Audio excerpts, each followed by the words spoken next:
Welcome once again, my fellow manipulators of digital fate. I'm Richie, this is Capricorn, and we have finally arrived at the grand finale of spoiler season for Magic the Gathering's Final Fantasy expansion. This is the very last video covering the very last spoilers spoiled over the last 3 days. I think all of these cards have been compiled. And some of the crazier ones, the last few that dropped today, are particularly exciting. But we have a lot to get through, so we're going to dive right in. Before we do, please like the video if you haven't already. It helps me get it out to so many more people, helps the channel grow, and I appreciate it more than I can possibly express with words.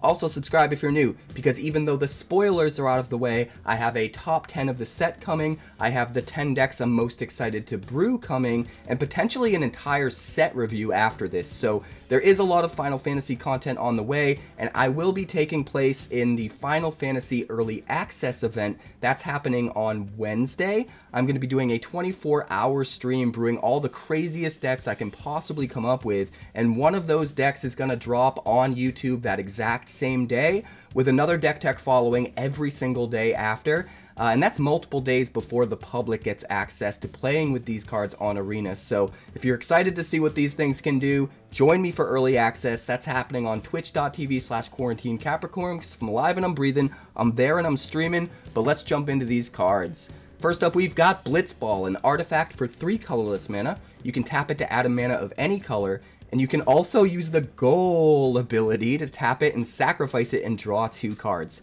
Activate only if an opponent was dealt combat damage by a legendary creature this turn. This card is actually super good. A mana rock that is the normal cost for a mana rock that can just get you card advantage later on by drawing you 2 cards is super good at the common rarity, in my opinion. Is going to be very useful in limited, and there's even a chance this might see play in standard. But next up, we've got Summon 𝐿. I've been waiting for this. I've been hoping for this. A 3/3 enchantment creature saga bird Moogle. That's right, it's a bird and it's a Moogle for 1 white and 2. On chapters 1, 2, 3, and 4, it uses the Stampede ability, giving other creatures you control +1/+0 until end of turn. So this isn't anything super crazy. It is just a common. But I still just love seeing this. It's going to fit into the bird tribal decks, the Chocobo tribal decks. If there is a Moogle tribal deck, which I don't really think there is, but theoretically if there was, it could fit into that as well. And I just love that we're getting summons at the common rarity. And this guy's adorable. You gotta love it. It's 𝐿. Come on, love it. Next up, we've got Magic Pot. 1/4 artifact creature goblin construct for 3 colorless mana. And when it dies, you create a treasure token. Already kind of good for common. It's going to hold off aggro super well, and then make some ramp and fixing when it dies. Super good for limited. But it also has this ability to pay 2, tap it, exile target card from a graveyard. And you can just use that once a turn, every turn if you want, which is honestly going to be pretty relevant in a limited environment where there's tons of flashback, there's tons of things that work from the graveyard. So all around, this is pretty valuable for a colorless creature that you can splash into any archetype in limited, and I kind of love it. Probably too expensive for constructed, but still a really sweet card. Next up, we've got Summon Fat Chocobo. The king himself is here. A 4/4 enchantment creature saga bird for 1 green and 4. On chapter 1, he has the Work ability, creating a 2/2 green bird creature token with whenever a land you control enters, this token gets +1/+0 until end of turn. And then on chapters 2, 3, and 4, he activates the Kerplunk ability, giving creatures you control trample until end of turn. Not super crazy, but it is just a common. I think the most notable thing about this card is the fact that it gives you 2 bodies, a 4/4 and a 2/2 for 5 mana. And the one downside to that that's easy to overlook is the fact that after 4 turns, you're going to have to sacrifice the 4/4, right? So you do want to try to find ways to get value off the 4/4, trade with it in combat, so that it actually gets you more value than it otherwise would by just going away after the 4th chapter. But if you can find a way to do that, maybe trade with one of their 4/4s or something like that, then this offers a ton of value at common, and I love it. I also just love that the king is here. I've always called this guy the king whenever I summoned him in Final Fantasy VII, and I love everything about this card. But next up, we've got Vincent's Limit Break. Talk about cards that I love. This is an instant for 1 black and 1, and it has the tiered ability, so you have to choose one of 3 additional costs when you cast it. If you choose Galleon Beast, the targeted creature becomes a 3/2 base power and toughness until end of turn. If you choose Death 𝐽𝐼𝐋𝐄 for just 1 extra mana, the targeted creature becomes a 5/2 base power and toughness. And then if you choose Hellmasker for an extra 3 mana, the targeted creature becomes a base power and toughness 7/2 until end of turn. That makes this a really, really good combat trick that scales and allows you to trade with a much bigger threat. But what makes this card so good is its base ability, which is until end of turn, target creature you control gains. When this creature dies, return it to the battlefield tapped under its owner's control, and has the chosen base power and toughness. So you get to trade with whatever you have enough mana to make sure this can trade with, one of their big threats. It scales, so you can use it early to kill something smaller, or you can use it later to kill something bigger. And then no matter what, your guy comes back, it's going to re-trigger all of its ETB abilities, and all of the normal stuff that you want like a scam card like this to do. But I just love that this can sort of double as a way to trade with a really big threat and still get your scam on. But also you could just use this with Hellmasker for a total of 5 mana and just turn something into a 7/2 that got through during combat to just kill your opponent outright for 7 damage with a creature that normally would have been much smaller. So this sort of scam card that can double as a win condition in the right circumstances just feels really versatile, and I love it. But next up, we've got Rydia, Summoner of Mist, a 1/2 legendary human shaman for 2 mana in the colors of Gruul. She has a landfall ability. Whenever a land you control enters, you may discard a card. If you do, you draw a card. So you get to rummage every time you landfall, which is kind of good. She also has the summon ability. You can pay X mana, tap her, return target saga card with mana value X from your graveyard to the battlefield with a finality counter on it. It gains haste until end of turn, activate only as a sorcery. That just seems nuts to me. You could also use this with Soul Cauldron. I know I can't shut up about Soul Cauldron in pretty much every spoiler video when I see an ability that works with it. Excuse me. But using this with Soul Cauldron seems nuts. Just exile her and give all of your creatures the ability to use this summon ability.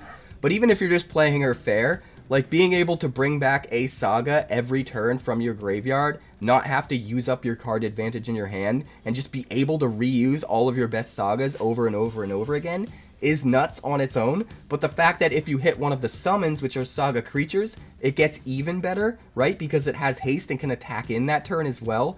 This card just seems super pushed for an uncommon for me. It seems like it's going to be very relevant in multiple formats. It'll be absolutely amazing in Limited.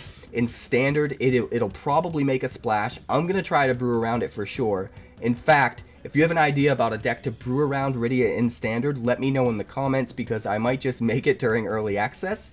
But the thing about this card that's also pretty cool is the fact that it works really well as a commander. Just a 2 mana commander that gives you access to 2 colors. You could build an entire saga deck around Rydia in commander, and it would be super fun and super awesome. So I love everything about this card. Rydia is my favorite character from Final Fantasy IV, and I'm so glad they did her justice. But next up, we've got Illmeg Pixie. This is another one that was spoiled during the leak that we saw multiple weeks ago, but this is the official version, so we'll cover it here. A 2/1 fairy with flying for 1 blue and 1, and whenever it attacks, you surveil 1. That's actually really, really good. Just a 2-power flyer for 2 is honestly almost good enough on its own. Sometimes that can be an evasive threat that eventually wins you the game, just if your opponent can't come up with a flyer or a creature with reach. But being able to trigger Surveil once a turn, every turn, is also really good in multiple ways in multiple decks. For decks that want to fill up their graveyard with things that give them value, but even if you're not trying to do that, just using the Surveil 1 as a way to scry 1 and, you know, condition the top of your deck to be the things that you need in Limited seems really nice. I don't think it quite makes the cut in Standard, although if there does end up being a fairy tribal deck, I think there's at least an outside chance this could make the cut as one of the 2-drops. Probably not, but it's possible. Next up, we've got Relentless XTM92. This is the first boss from Final Fantasy VIII, and one of the most iconic. It's super memorable to me. I remember fighting this guy in the demo for Final Fantasy VIII and just being obsessed with that game and wanting it to come out back before it came out because of the demo. This card's really cool. A 6/5 artifact creature robot spider for 6 mana. It can't be blocked except by 3 or more creatures, which is already awesome. The flavor is spot on. You need a full party of what would be a full party in Final Fantasy VIII in order to block this thing. But also you can pay 8 colorless mana to return it from your graveyard to the battlefield tapped with a finality counter on it. That makes this card so good for limited. It's just, it's a board presence, it's a win condition, it's card advantage because it comes back for more once you ramp up to 8 or more mana.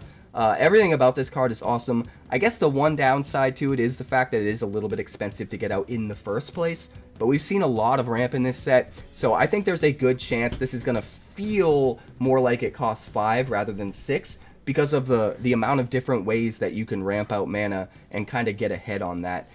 Very cool card. But next up we've got Rydia. This is another one that leaked in the original starter kit leak multiple weeks ago that we covered, but this is the official version here. A 3/5 legendary cat archer for 1 white and 4. It has reach, and he has the 𝐴 Eye. Whenever one or more other creatures and or artifacts you control die, you draw a card. This ability triggers only once each turn. It's a little expensive. I don't think it's super good, but in limited, it's going to give you a lot of value if you build around it right, and I love that. I also just love that my boy Rydia has a card.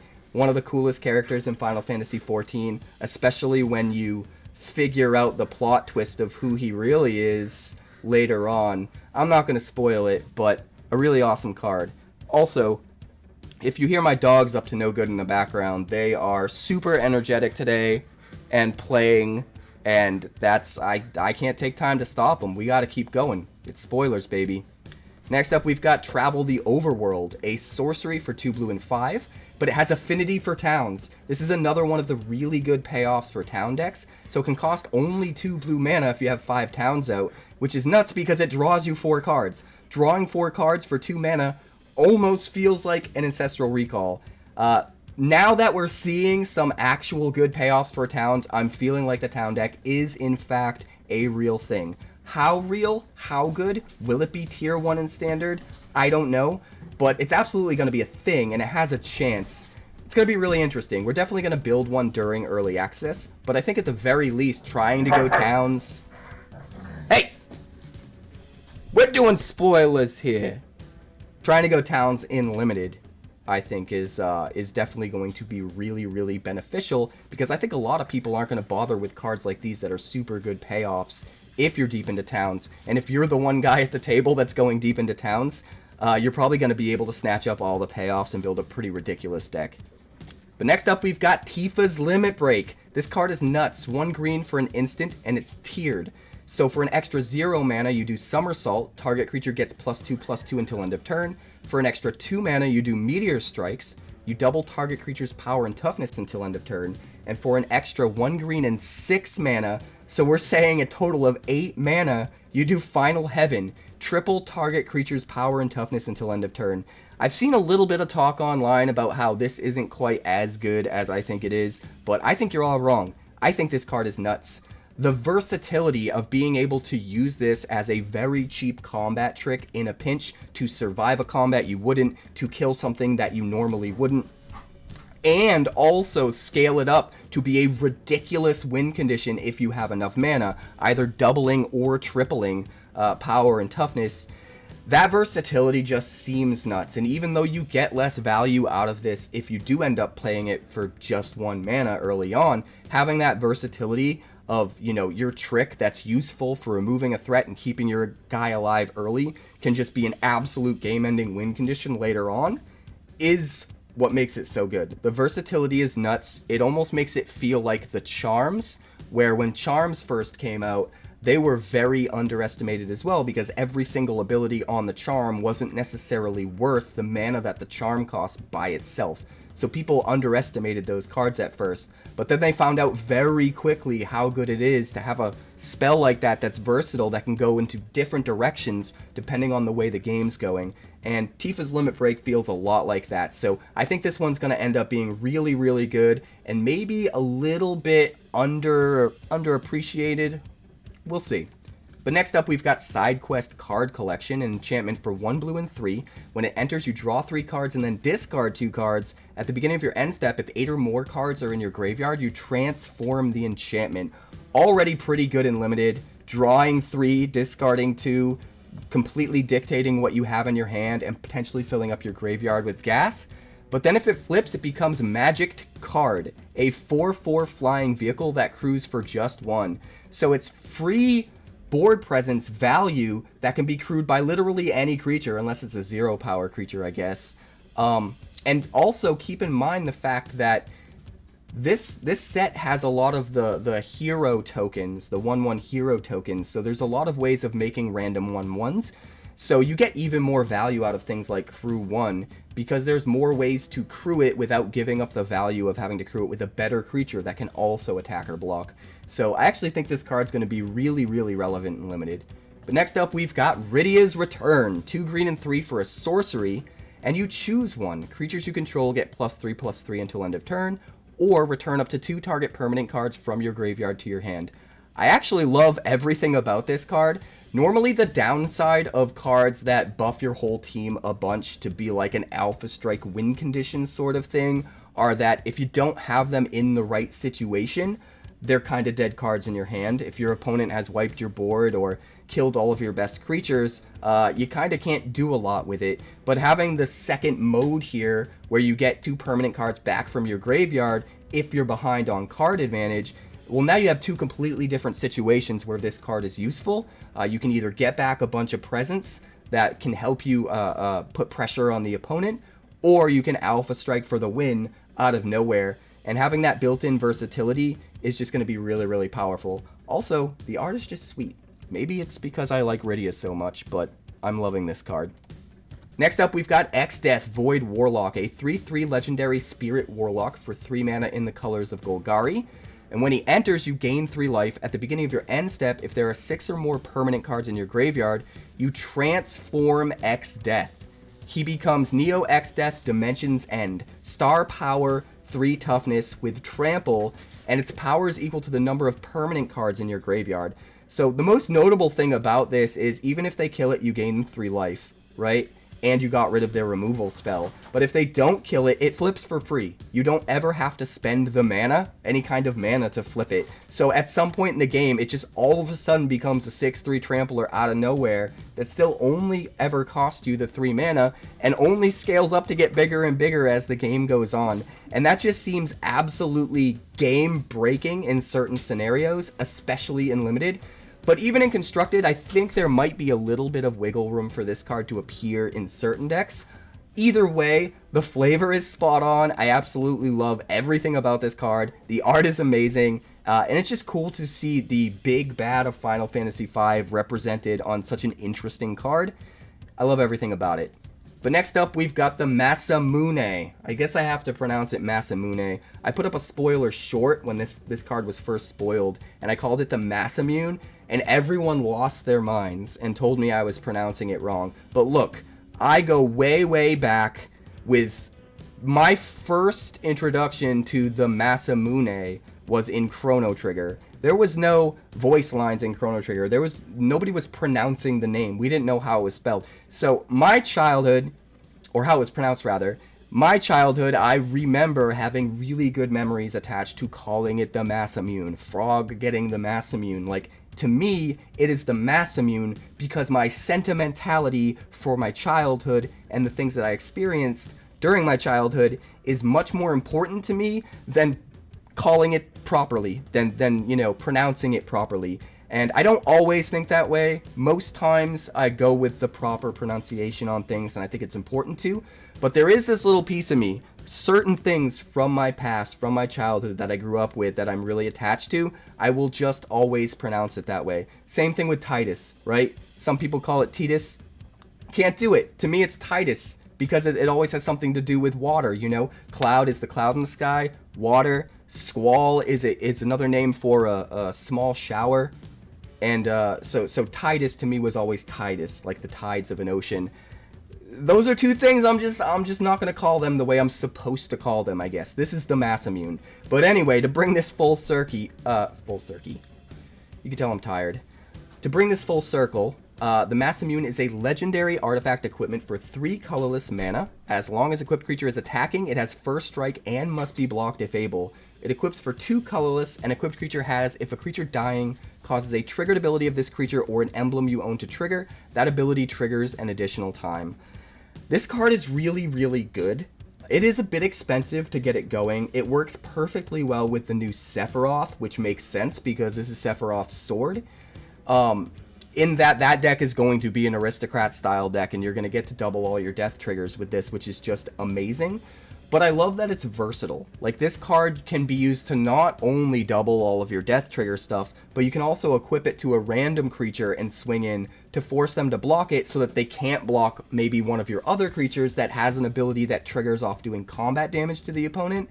So you can kind of get the best of both worlds if you build your deck right. You can double up on all your death triggers and also find a way to get one of your other creatures to sneak through and trigger their abilities depending on who you equip the Masamune to.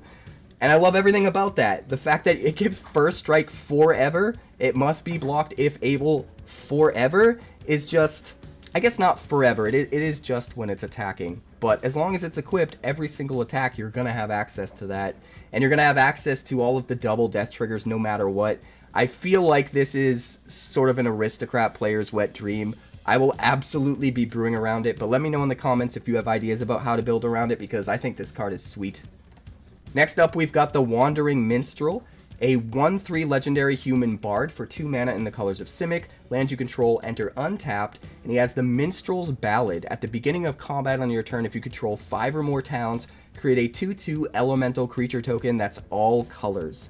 You can also pay a 𝔽𝕝𝕟𝕒 and 3, that's a whopping 8 mana, and other creatures you control get +X/+X until end of turn, where X is the number of towns you control.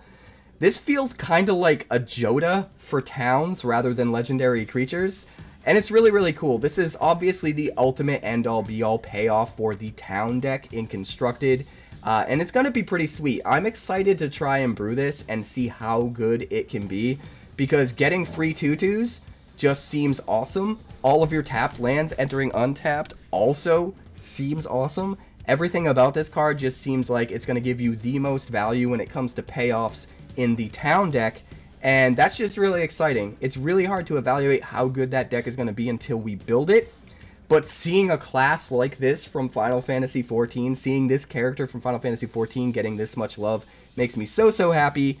That game's awesome. This card is sweet. I can't wait to build it. But next up, we've got Summon GF Cerberus. This card feels like somebody's going to break it. A 3/3 enchantment creature saga dog for 2 red and 2. On Chapter 1, you surveil 1, which is fine, but on Chapter 2, you get the double ability, doubling the next instant or sorcery spell you cast, and on Chapter 3, you get the triple ability, tripling the next instant or sorcery spell you cast, which is just absolutely insane. This is one of the only summons I've seen where I feel like it being a creature is the downside. It has to survive, which is why I think Chapter 1 is so rough around the edges and not super valuable. This is more meant to be like you put it out, it kind of does nothing for a turn, and if your opponent can't kill it, you get to go off in splendid fashion and just do ridiculous things. Casting 2 5-drops, what basically amounts to 2 5-drops on turn 5, and then 3 6-drops on turn 6 by having, expensive spells that you can get the most value off this with, seems like it's going to be absolutely overwhelming and take over games. Somebody's going to brew something ridiculous with this.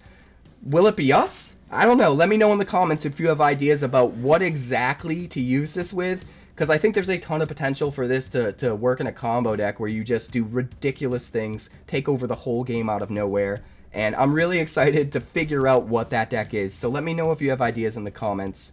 But next up, we've got Golbez Crystal Collector, a 1/4 legendary human wizard for 2 mana in the colors of 𝐷𝑒𝑚𝑒𝑟.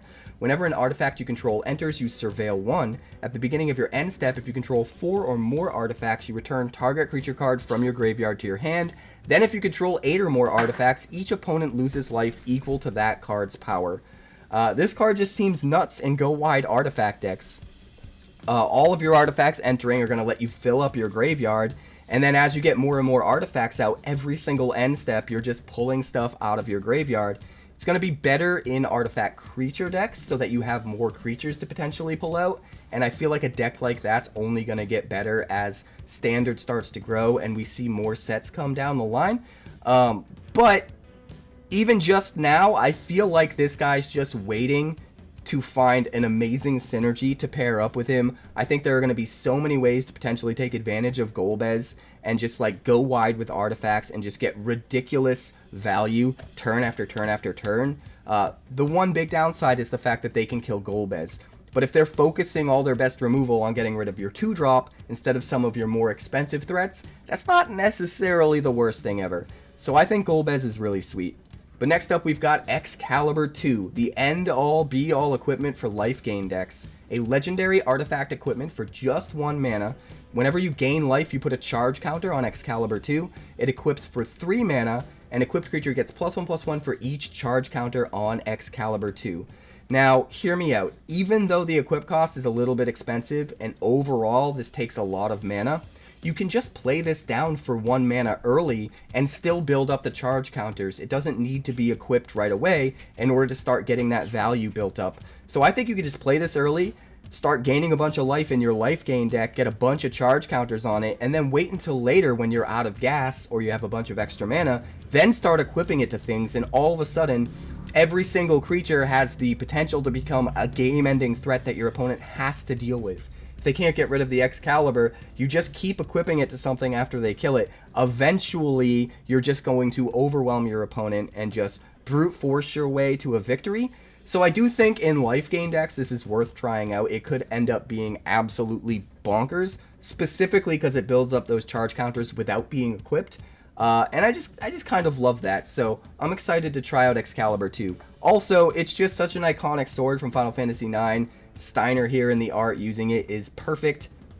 Absolutely. But next up, we've got Summon Brynhildr, a 2/1 enchantment creature saga knight for 1 red and 1. On chapter 1, you have the chain ability. Exile the top card of your library. During any turn you put a lore counter on this saga, you may play that card. That feels like it's going to work really well with decks like Pia Nalar, where you get Thopters every time you play things from exile, but you're also getting a creature here, so you're putting a lot of pressure on your opponent. But then you also have chapter 2 and 3, which activates Gestalt mode. I think it's Gestalt mode. When you next cast a creature spell this turn, it gains haste until end of turn. So if you probably don't want to play this in an aggro deck per se. You probably want to play this in a mid-range deck where not only does the value off chapter 1 matter, but you want to play a 3-drop on 3 that gets haste, and then you want to play a 4-drop on 4 that gets haste. You want the biggest possible creature to get haste each of those turns so that you can get the most value off of Brynhildr. And I think if you can come up with a deck that does that, this card's going to be absolutely nutty. And this card actually gives me faith that maybe mid-range decks will start to get a little bit buffed up and be able to finally stand toe-to-toe with aggro again, because aggro's just kind of nuts lately. And this card, all in all, just gives you a ton of value. A creature on the board, card advantage on chapter 1, and haste for your best creature on turn 3 and 4. All of that is awesome packed into the same card. Absolutely love it. Also just love that they went deep enough to give us a summon from Final Fantasy 13 and even kind of hint at like the transformations in those games. Very cool. But next up, we've got the Genji Glove. Probably the craziest equipment we've seen yet. This is a 5 mana artifact equipment, 5 colorless mana. It equips for 3. Equipped creature has double strike, and whenever equipped creature attacks, if it's the first combat phase of the turn, you untap it, and after this phase, there is an additional combat phase. Everything about this card is absolutely insane. Getting a second combat phase for all of your creatures, right? Untapping the creature that the Genji Glove's on, and giving double strike to the thing it's equipped to is bananas. If you put this thing on something that has 5 power, you swing in for 10 with double strike, and then swing in a second time for 10 with double strike, and you just kill your opponent, as long as this can't be blocked. So I feel like maybe you play this in a deck with unblockable creatures, stuff like Silent Hall Creeper and things like that.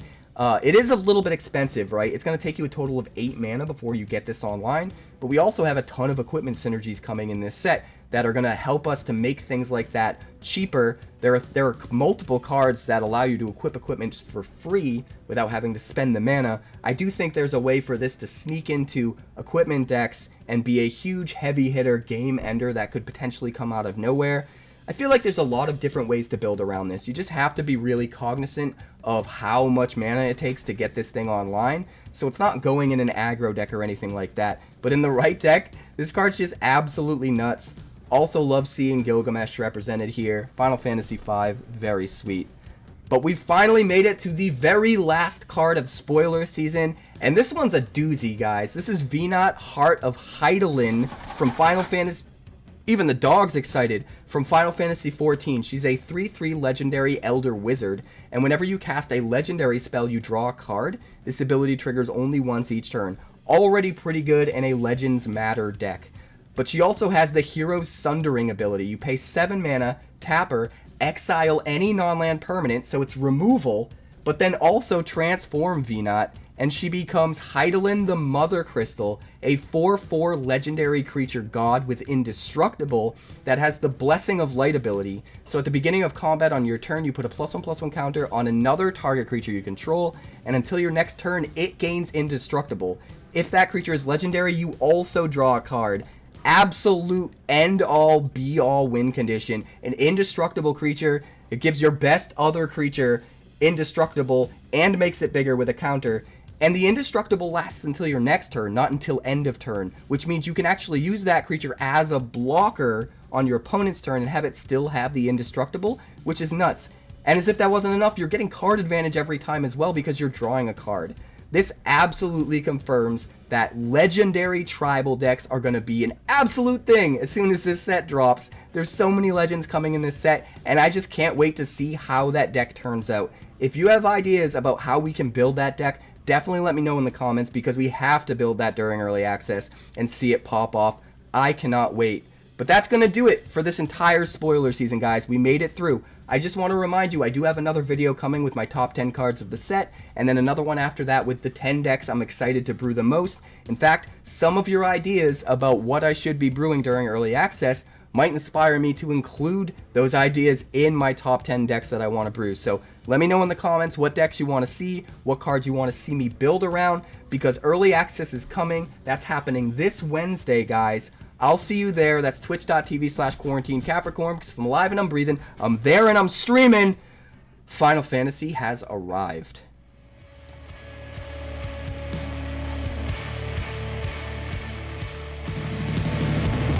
Thanks so much for checking out my channel. I'd like to give a huge shout out to all of my patrons over at Patreon. Without you guys, this channel would not be possible, so honestly, thank you from the bottom of my heart for all of your contributions. If you haven't yet, like and subscribe. The more likes we get and the quicker we get them, the bigger this channel will grow and the faster it will grow. I'd love nothing more than this channel to become something very special for you guys, but it's entirely up to you how fast that happens. Also, if you'd like more deck text, that's somewhere over there. And if you'd like to see what else the channel's been up to lately, that's somewhere up that way. Also, subscribe, circle below, do all the things.